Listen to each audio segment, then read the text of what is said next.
In part one of the Imposter Syndrome, we examined the nature of both healthy and unhealthy perfectionism and how the Imposter Syndrome relates to perfectionistic concerns.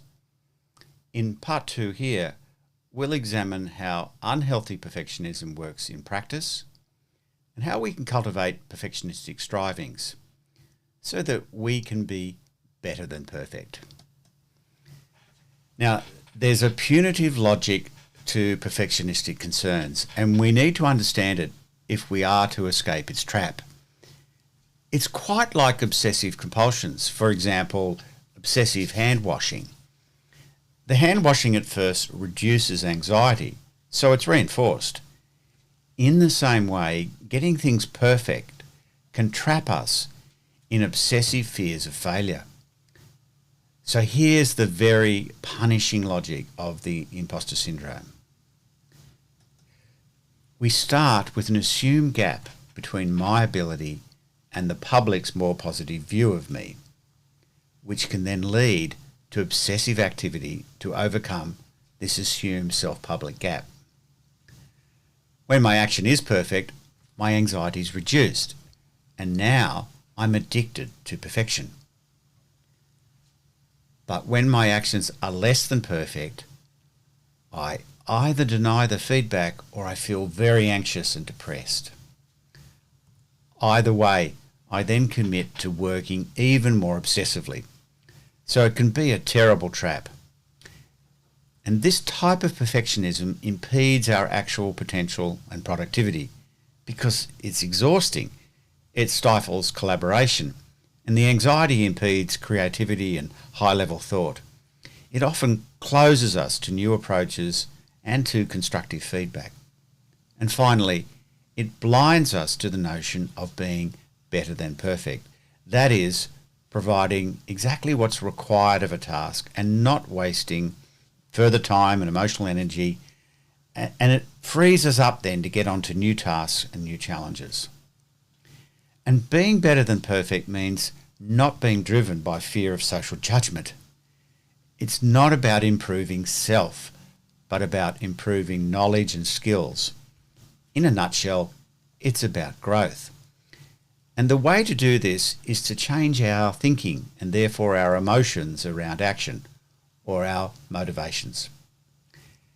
And an important strategy to reduce the imposter syndrome is to identify perfectionistic concerns in your thinking and change them to perfectionistic strivings. And this can then shift the underlying emotions. So here's some examples of changing the motivation to one of striving. So instead of saying, I worry that people will find out I'm not as good as I pretend to be, you replace it with something like, errors and imperfections help me get better and better. Or instead of saying, anything less than the best feels like a failure, you can replace it with, anything less than the best means there's more scope for growth. And rather than saying, I feel I always have to be the best, we can think, aiming to be the best helps me learn and grow.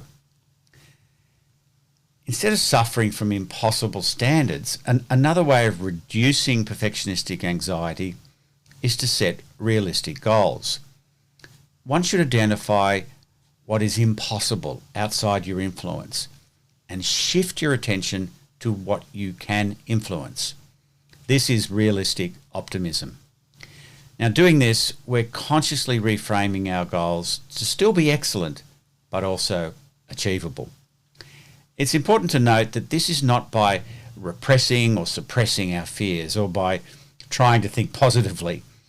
It's acknowledging concerns we can't do anything about and then shifting attention to what's more practicable and more constructive. In this way, it is much better than an ideal of perfection, which sets us up for constant anxiety and inevitable failure. So this is another way we can learn to be perfectly okay. Finally, one of the primary mechanisms of this trap, that is the imposter syndrome, is secrecy. People carry this around as a sort of dark, deep secret. Speaking to another person is the key that unlocks this trap. This is an excellent way to identify and change unrealistic and obsessive thoughts. Now, in my experience, when people share such thoughts with me, upon hearing themselves, they spontaneously begin to edit their thoughts to be more realistic and more helpful. They often precede this with statements like, "I know this sounds crazy," or "I know this is an exaggerated fear," etc., etc. In other words, when they share, the feared social condemnation not only doesn't happen, but they're also validated by the person they chose to speak to. So, break the trap, share with someone. That's so much better than trying to be perfect.